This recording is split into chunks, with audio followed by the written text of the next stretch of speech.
Hey, what's up, rock stars? It's Rocks with a little bit of talk about what's at the top of the blogs. So let's get to it. All right, rock stars. So it's budget time at my job, and you guys know how I am when it's budget time. Haven't felt stressed just yet, but it's coming. It's got to be in 2 weeks. So these next couple of weeks, if I am just a little bit off kilter, you guys know why. But I'm really trying to approach this differently and not stress myself out so much. They have streamlined it quite a bit and made it a lot easier, which is why I don't complain about it as much as I used to. But still, budget time, budget season just always gets my nerves on edge. Anyway, you guys, I just came from a budget meeting, so that's why I'm telling you all of this. We're gonna do top of the blogs, and then I'm doing shit out of order today. I should be doing Greenleaf first, but I want to do top of the blogs and get that out of the way first, and then we'll go on and just breeze on through Greenleaf. So yeah, you guys, let's get to the stories. First story up. I was so mad at myself yesterday for not turning off my phone at 2:15. It was always on my mind that I was gonna turn off my phone so I wouldn't have to deal with y'all stupid ass president and this damn tweet that they say is from FEMA or whatever, testing out the system just in case there's some sort of national disaster. I guess this is supposedly the same type of test that we see on our TV screens, when it's always come across. Now, since they know that everybody has a cell phone, they are testing on the phones as well. And like I know, that just tells us that the government, we already knew this anyway, but this is confirmation that the government has access to every single one of our phones, that they could take it over basically if they wanted to at any given time. And that means the camera, the speaker, your call logs, your text messages, your history on your internet, anything. It just was a sinister feel to see that come through, and basically everybody in my office, at the same time was like, ain't this about a bitch? The damn thing came through and there was nothing I could do about it but hurry up and take it off my screen like that was gonna do something. But I already knew that. But like I said, yeah, that just felt like such an invasion of privacy when you think about it nationwide. Everybody getting that same message. Just par for the course, though, you guys. The nation right now is in such chaos, which I told you guys it would be. And I don't see it dying down anytime soon. I guess while we're talking about politics, the Brett Kavanaugh investigation. You guys know how that goes. If you look for something, you will certainly find it. Okay, now they're coming up and saying that in his background investigations before, there might have been some things to be concerned about. Okay, Kavanaugh's heavy drinking and even possibly some sexually questionable occurrences. I won't even lie, I haven't really been staying close to the story. Like, I just totally zone out when it comes to that kind of stuff. If Debbie don't tell me about it, or when I get home and Mr. get to talking about it and everything, I just be like, just let me know when I need to get to the bunker. Shit, that's pretty much it. Put my head in the sand, not the best way to approach things. While I'm talking about politics as well, I must say, though, that is not the way to be. You have got to vote. These midterm elections, even though I am like this right now, you best believe I will have my ass at those polls. And I should have mentioned this last week when it was, I actually think that was last time I did Top of the Blogs was actually the national day to register to vote. So although this is a delayed request, definitely is not too late for you guys to get your thoughts in order, and even if you have to mark it down on some paper and take it with you into the booths and vote, because we have got to get control of what the fuck is going on. It is just, like I said, chaotic. And the clownery that comes from y'all stupid ass president is just, I saw something on the news yesterday. He was mocking, he's just stupid. On all levels. I swear Republicans should be so embarrassed. Anyway, that's it for politics, you guys. Make sure you get out and vote. That's what you should take from this whole thing that I just said. Voting is 100% important. If you have the ability, then you need to go out and do it. Alright, next story, you guys. Cardi B, she was arrested the other day for a couple of misdemeanor charges, 2 misdemeanor counts of reckless endangerment and 1 misdemeanor count of assault. As far as the New York Police Department is concerned, they say that Cardi B, quote, was throwing chairs, bottles, and hookahs in the club at 3 a.m. Okay, and this is the strip club. I think it was called Angel Strip Club or something like that. We talked about this a while ago. She supposedly was in the club fighting because there was some she believed, or there was a story out that the 2 bartenders that worked there either was fucking Offset, or they knew the girl that Offset was fucking, or something like that. And you guys know Cardi B is with the shits, and went in there and got into this whole big confrontation. Now, I told you guys back then that I thought it was ridiculous and stupid of her, to do. And I will tell you today that I still think that it was stupid and ridiculous of her to do. I don't know when that girl is ever going to realize that, later for that. All right. But I'm done trying to preach to Cardi B, because she's a grown-ass woman and she's doing what she's doing. As of now, it hasn't seemed to hurt her, but you cannot continue on in this way. Eventually it'll catch up with you. And now she's got these misdemeanor charges. She's not going to go to jail for it. They didn't even hold her. They arrested her, I guess booked her, and then she was, released. But just not a good look. And 1-2 skirmishes, we can start to turn a blind eye to as far as the entertainment world is concerned. But when the shit starts to happen multiple times, then you don't want to get that reputation of just being somebody who's just out there fucking wilding out. But I just am so tired of trying to.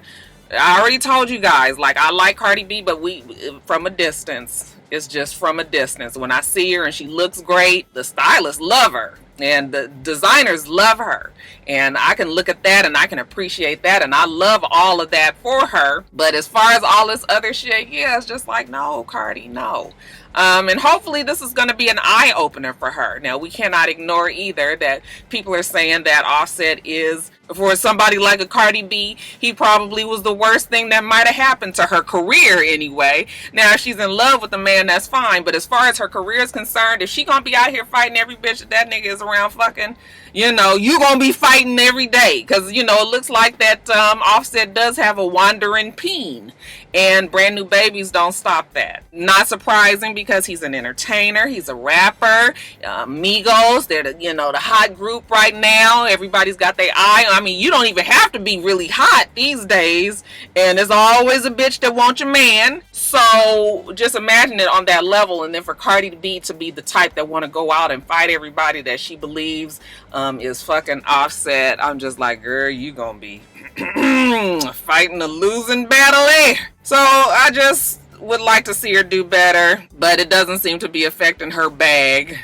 That's the saying now, huh? It doesn't seem to be affecting her bag just yet. We can't see into the future, but I just would like her to realize where she is in her career, what she does and does not have to do, and turn, be blind to the Ray Charles, to the bullshit. Okay, just don't even. But she's young. We can't even keep saying that. It's just, get it together. I just don't want her to take advantage of where she is in her life. Okay, because as you rise, you can fall. That's all I'm saying.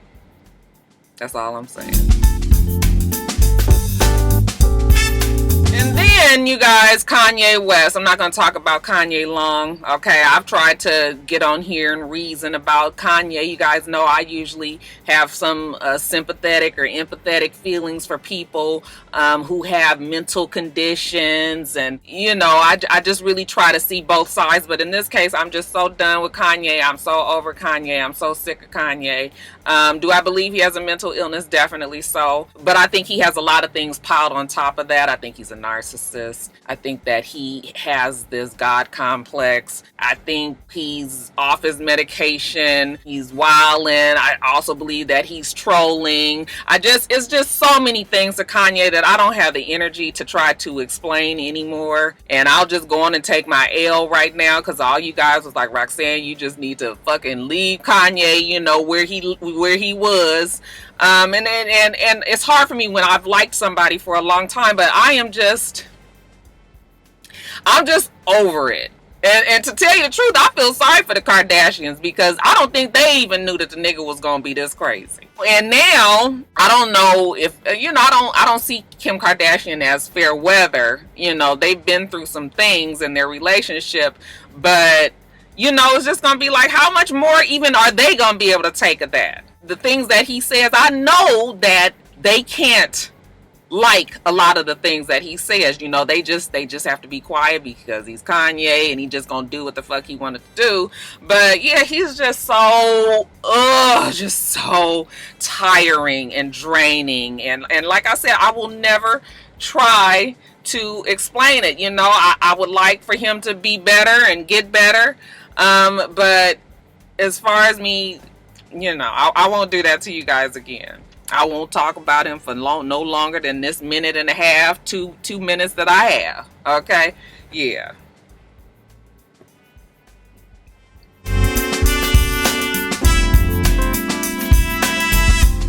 Alright, you guys, and then let's talk about a little reality show gossip. First up, Real Housewives of Potomac cast member Ashley Darby and her husband Michael Darby have found themselves a little bit in the hot seat. So evidently they are already recording for the next season of Real Housewives of Potomac. And we already knew that because of the way that Ashley was last season. Usually what happens is, you know, if you play a villain one season, then everybody is coming for your fucking neck the next season. Okay, that is part of the reality show format, the recipe for the reality show cake that I've always talk about.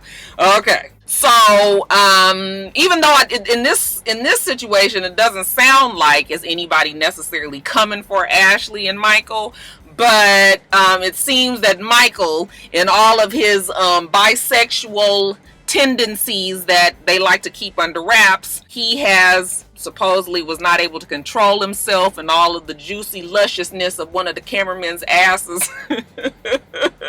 And I guess while the man was filming, Michael, you know, maybe he might have had a sip too much or something. He might not have been, okay? He just might have been looking at it and was like, I want to grab that. Then he proceeded to do so. Well, the cameraman, even if Michael was mistaken and thought he was giving him the, you know, the little googly eye to tell him to come do it, he was not feeling that, okay? So he told Michael to get his motherfucking hands off of him. Then he went to go tell the powers that be. And then the story came out, Michael had been arrested for sexual harassment of somebody on the set. All right, and that was all over, but you guys were sending me shit in my DMs all about them too. But then Ashley comes back and says, never denies that it didn't happen. She says, though, no charges were filed. They're not suspended from the show. She's going to stick with her man and stay tuned. So that doesn't necessarily mean that Michael ain't grabbed on the ass of the cameraman. That just might mean that the cameraman was like, I'm not pressing charges. Bravo decided not to press charges, and they just moved on along. But that story definitely got out and was hot for a minute there, and then they tried to squash it. So I guess we'll see more about it, you know, once the show gets started. And then I guess while we're talking about Real Housewives franchise, the official picture of the Housewives came out. Love the picture. Everybody looks great on there. Love the whole pewter, metallic, muted colors that they had. The girls, everybody, I mean, just, you know, if you was just looking at it from a standpoint of looking at some black women that look good, you know, I love the look, everybody. 2 new housewives that took the places of Sheree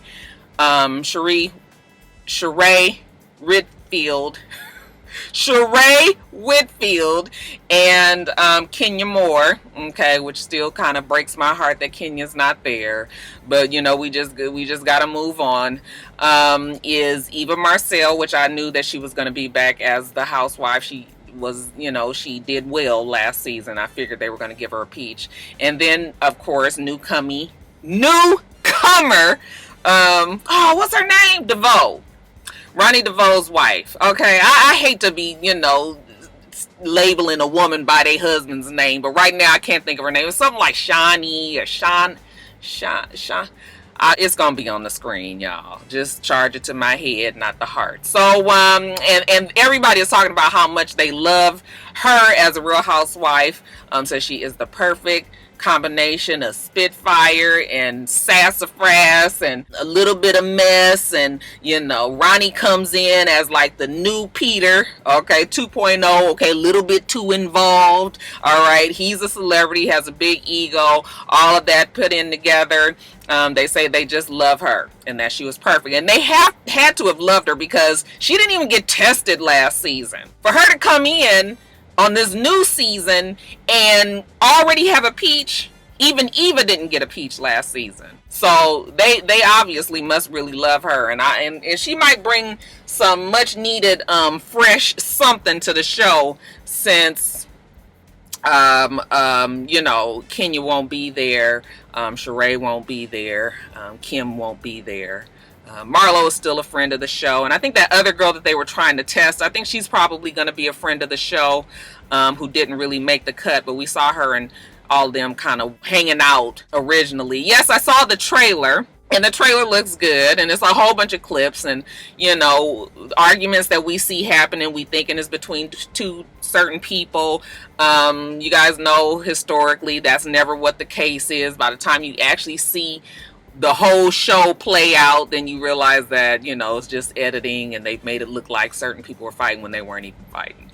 It's all a way to just make you watch the show. So the trailer looks interesting to me, though, and I'm looking forward to it. I can't believe it, because you guys know usually I'm dreading when it's time for Real Housewives of Atlanta, but I'm actually ready for them to come back. Let me have this month off, and then we'll be right back to it in November. And then congratulations to Portia. I talked about it last week. She's pregnant, right? And now this week she is engaged. Her man has decided to, make an honest woman out of her. Gave her a huge oval shaped beautiful diamond ring. Y'all know I love wedding rings. So when I see something, I was just like, oh yeah, that's nice. I mean, it's huge and it's nice looking from what I can tell. It's not it's just a very large diamond and on a thin band with diamonds around it. But let me tell you guys, this is so off subject, but let me tell you who got the bomb ass engagement, wedding ring, whatever you want to call it. That goddamn Lyra Galore. Now I don't even know what Lyra doing, okay, or what she ever really has done other than being an Instagram like socialite or whatever. But did you guys see that ring that nigga, that whoever she with, the guy that gave her this, y'all, that ring is so beautiful. It's like a rectangle shaped, just a big ass diamond. But what just sets it off is the fucking band, you guys. It's just all these bright ass clear baguettes, and it's just a nice thickness. I don't know why she's wearing the band, because she's not married yet. I don't know why people, when they get engaged, they want to wear the whole fucking set. Okay, can you get married first and then you put the band on, child? Y'all kids always trying to change some shit up. But yeah, that ring is beautiful. When I saw that on Instagram, I looked at that shit for a long ass time. I was like, yeah, he did the damn thing on that. So that's more my style. Cardi's ring, even though I love the shape of her ring and everything, and Portia's ring, like those are not really the styles that I would choose, but it's not my wedding ring, but they're still beautiful. Those diamonds, when you get a nice one big statement diamond in the middle, and you're doing something. Okay, I ain't gonna never hate on nothing like that. But yeah, that Lyra Galore's ring is just like, fuck. Okay, now the nigga might be crazy and he might not be worth it, and she might not end up staying with him and all that, but yeah, that ring, honey, just had a mind of its own, if you ask me. So congratulations to Portia. That whole story was supposed to be about Portia, and I talked about Lyra more.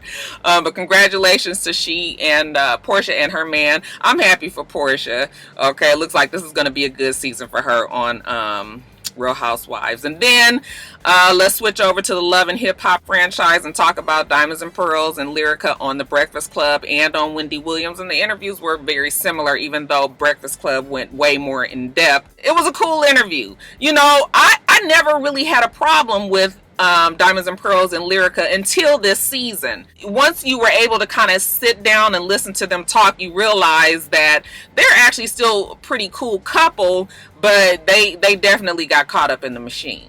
You could tell that they were very careful not to ever blame the show Love and Hip Hop itself, the franchise Mona. They were real dicey about whether or not they were going to come back to Love and Hip Hop. If you don't say a flat out hell no, I'm not coming back, that means that you are open to coming back. Okay, and if the money is right, then you will come back. So that's kind of the thing that makes us, when we look at these relationships, these marriages, and they put so much on the line and have to go through so much. It just makes you just feel like, it makes you look at them differently. Now, the one thing that I can say about Diamonds and Pearls, I think the storyline got away from them.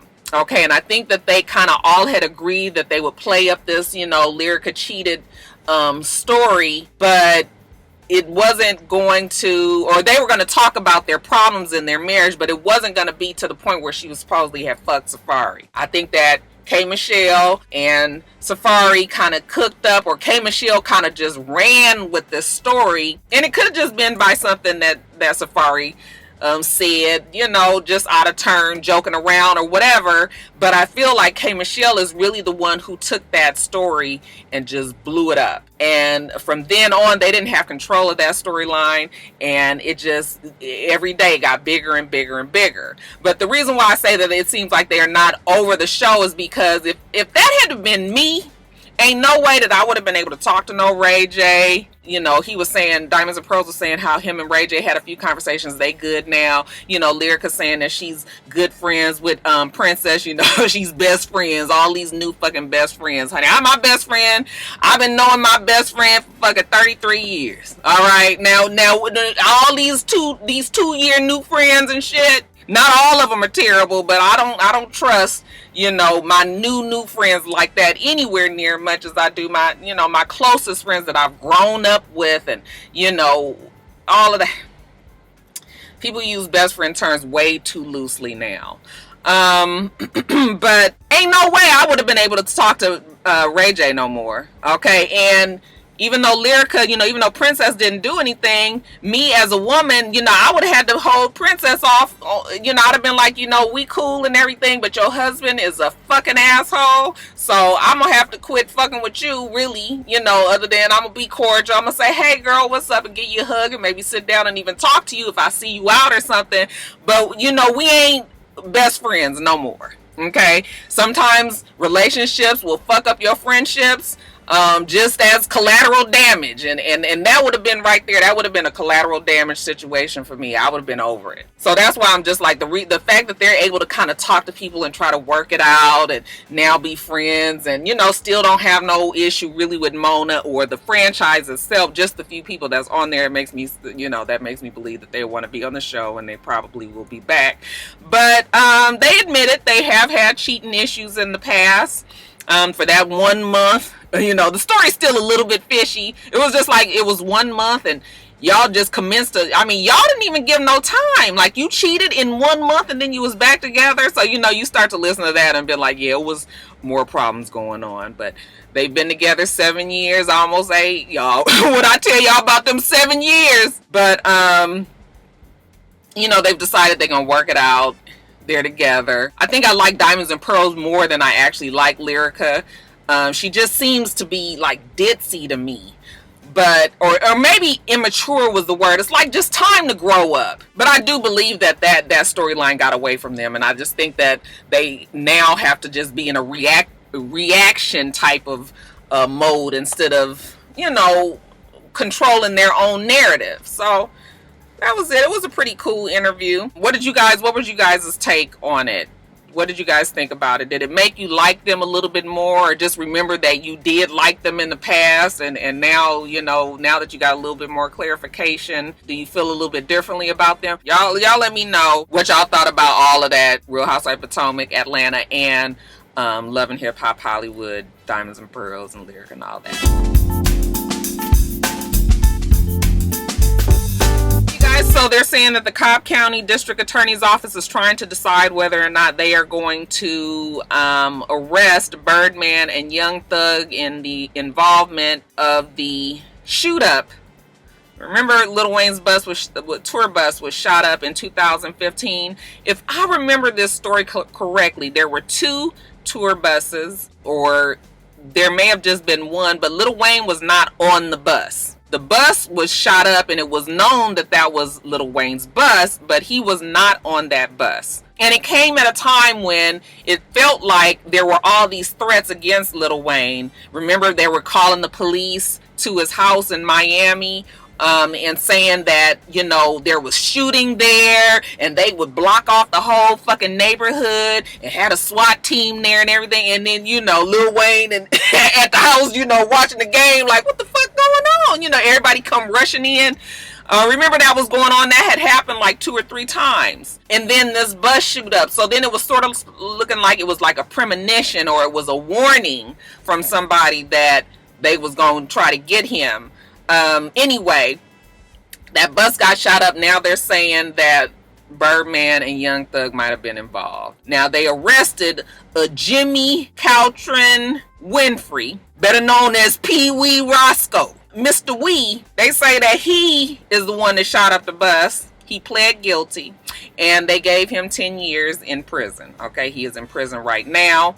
The reason why they're saying that Birdman is connected, though, is they say that Mr. Wee did call Birdman immediately after the bus was shot up. And I read on the blogs, I didn't read this actually in the report, but when I read in the blogs, they're saying that he actually called Birdman like 8 times in a row. So I'm not sure if that's just some shit that the blogs then came up with, or, you know, if there's some truth to that.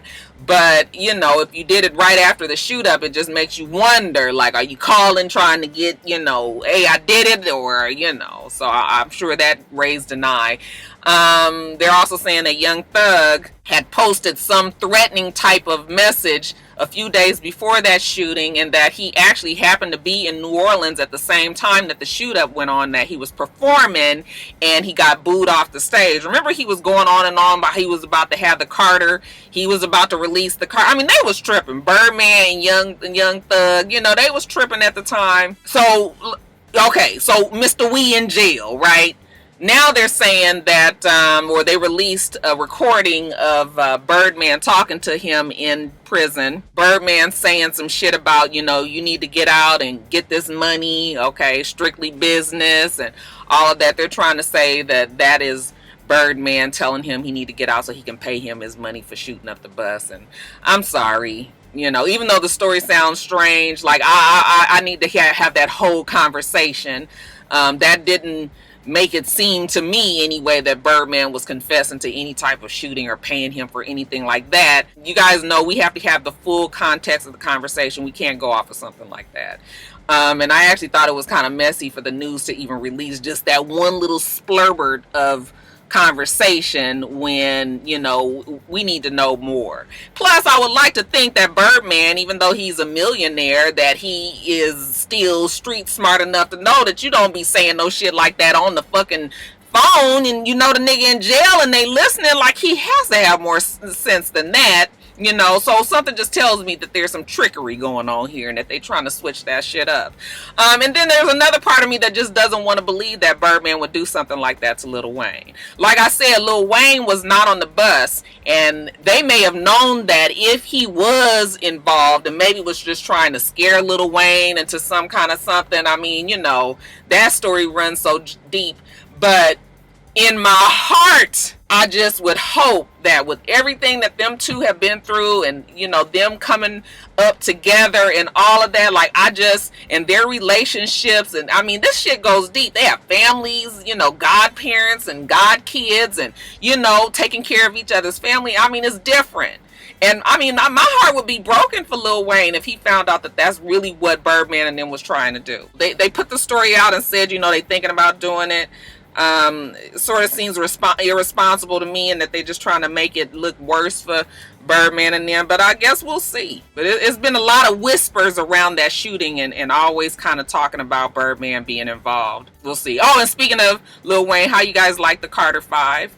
I actually like the CD. It's not the same as, you know, previous Lil Wayne music, but of course it's been years. Okay, so now it's time to get on this new train of music, and, you know, just the darkness of the music. Like, I love the song that he has to Special Delivery. And I love that song because that's more of the music that I want to hear. But, I know the kids like this whole XXX Tentacion or whatever his name is and all of the other stuff that's on there. I like the song with Nicki Minaj, the song with Nivea and his daughter and all that. It's cool. You guys tell me what you think about it. I know that Nivea also released a song and I haven't listened to it, so I can't make a call on that one. But everything that I just talked about Birdman, Lil Wayne, and all of them, y'all leave your comments about it below. In the meantime, we're going to keep our good eye on Brian and Jeffrey. And in quickies, let's talk about Mashonda and Swizz Beatz and Alicia Keys. Okay, you guys know how that relationship between the three of them started off. Mashonda and Swizz were married. The story has always been that Alicia Keys came in and stole Swizz away from her. Ended up getting married to Swizz. Mashonda was very upset about that. Took quite some time to get over it and lashed out on social media. And we always saw them and she was talking bad about Swizz and Alicia and all of that. Okay, now when I say that Alicia stole him, I know people are going to say you can't steal a man and all of that. Okay, fine, whatever. Okay, the bottom line is Alicia came in the picture. Next thing you know, Swizz was leaving Mashonda and was with Alicia. So the whole start of the relationship was messy. I feel like Mashonda had every right to feel the way that she did because regardless of whether or not she and Swizz was having problems behind the scenes out in public, she's married to him and next thing you know, he out and he with Alicia. So, I was fine with her being hurt about it and her lashing out. Yeah, it probably is not the most responsible way to handle things, but she was emotional. I wouldn't have handled things that way, but I can't fault another woman for reacting to, shit like this falling apart and then for her to have to sit through it and pay for that happening in the public's eye. But it went on for a long time, and it was just sort of to the point where it was like, Mashonda, girl, they together, girl, they having babies, okay, they together on vacations and all of that, and then it starts to look like how Tory Hart was starting to look. It was just like, girl, you gonna have to just accept it. You just gonna have to get over it. Good riddance to the nigga. You must have not have needed to be with the nigga. Okay, God knows best. Maybe he was saving you from some shit that you just did not need to be in. So eventually, somewhere along the lines, because this had happened back when I lived in Los Angeles. That's how I remember how long this story,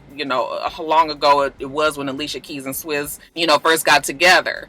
But I was like, for your own sanity, your own life, you gonna have to just get over it. And that's the best way to do. You just gonna have to get over it and move on with your life so you can have some peace. And she's finally got there. Now, years later, they're a blended family. They've got this book coming out that the three of them have, contributed together. It's mostly her book, but he's in it. I think Alicia wrote the foreword and, very much involved in the content and everything. But it's just talking about them being a blended family. They just went on a trip to Egypt. Okay, rich people problems. Okay, y'all fighting, but y'all took y'all ass to Egypt. But no, seriously though, they went on a family vacation and, they're co-parenting, even more than co-parenting. They're, they love each other and they working it out and they've accepted each other and they've gotten past, past hurts and understand what it was, realize the mistakes that they've made in the past and, now just really dedicated and committed to making this family, this family dynamic that they have now work. And I think that's great as well. Things don't happen overnight. And it's good to be able to see the whole beginning, middle, and end of a story like this. So, it's cool. I have no interest in reading the book, though. I just don't. But good luck to all three of them. Will you guys be reading her book? I think it's called Blends. Beyonce's former drummer, Kimberly Thompson, filed a restraining order on Beyonce. She's saying that she was consistently harassed by Beyonce's extreme use of witchcraft and magical craft of sexual molestation. She says that Beyonce killed her cat, is taping her telephone calls, and controlling her finances. And because of this, she filed a restraining order. The courts denied her restraining order request, and I guess she's going for it again because she has another hearing on October 11th. But You guys, do I believe the story? No. Okay, I'm not even gonna be sitting up here talking about this much longer. They're saying that she was a drummer from a while back. They're saying that she had some drug issues. Y'all, I'm just so over the witchcraft and the all of that stuff, and I know it's gonna be somebody in my comments like, you need to, open your eyes and you need to research it. You need to do this. I'm not doing none of that. I don't give a fuck. Okay, I don't believe it, and that's that. They reached out to Beyonce's camp. They ain't even responded. Okay, they won't even bother themselves to say nothing about the bullshit. But I guess we'll see if this restraining order is granted on October 11th. Don't hold your breath. Congratulations to Rihanna, who is now the extraordinary and plenipotentiary ambassador for her home country of Barbados. That role was given to her, I believe, last week on Thursday. And in this role of extraordinary and plenipotentiary ambassadorship, she's going to be promoting tourism. She's going to be promoting education and investment in the country. And you guys know that she was born and raised there. I think she left in her teens when she became a singer, but still a very proud citizen. And she's always there, and she's always talking about her home, and she tries to make differences there and puts her money, in different programs there. And I just really do love Rihanna. If there was probably any singer celebrity right now who I just really, really admire, I think that she would be probably at the top of my list right now. Stays out of trouble, does what she has to do. She's making her money. She's tending to her businesses. We would love to hear a CD, because we were really spoiled because she was putting out music back to back to back like that. But when she's trying to build her empire now, okay, and now she's kind of getting pulled in different directions, we all still miss the first love, which was the music. Okay, so hoping that she will come out with something soon. But, I just feel like she minds her business. She does what she needs to do. She's still very relatable. She's, hangs with her real friends, doesn't get caught up in the whole Hollywood bullshit.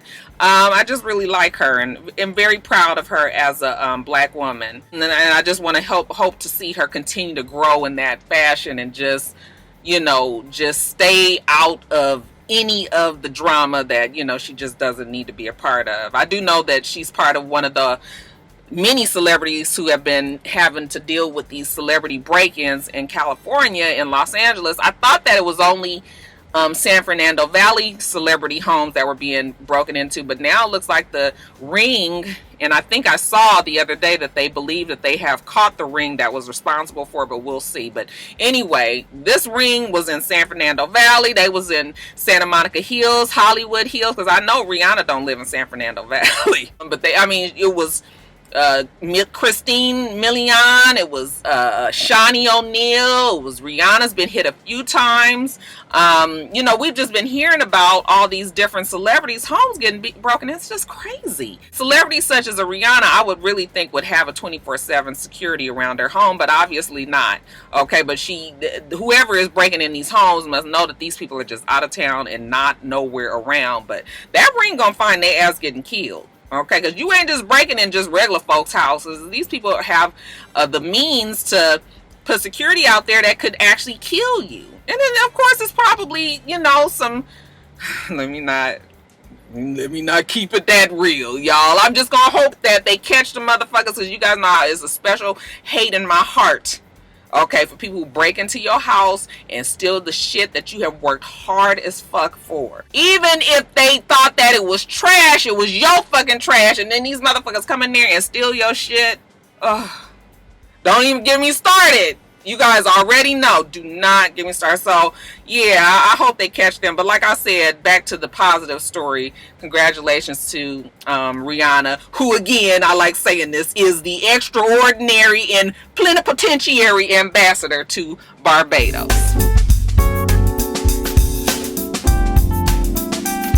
Oh, and lastly, y'all, before I get off of here, let me do a shout out to Royce Morgan. I know many of you guys probably follow Royce Morgan on Instagram, the Royce Morgan. He's always been so sweet to me and always shouted out. But I love Royce. He's a good person. It's his birth. Actually, I think it was his birthday yesterday, and I promised that I would give him a shout out. Y'all don't start getting into me wanting to give these shout outs, because you guys know I don't normally do them, and I almost just forgot his. I just remembered. I don't even know what made me remember, but I just had to do it because Royce is always looking out for me. So happy birthday, baby boy. Hope you get into the groove and enjoy yourself this weekend. Anyway, let me get off of here, you guys. Make sure that we do this every single week. That's the ending for this video. So make sure that you rate, comment, and subscribe, and make sure you come back.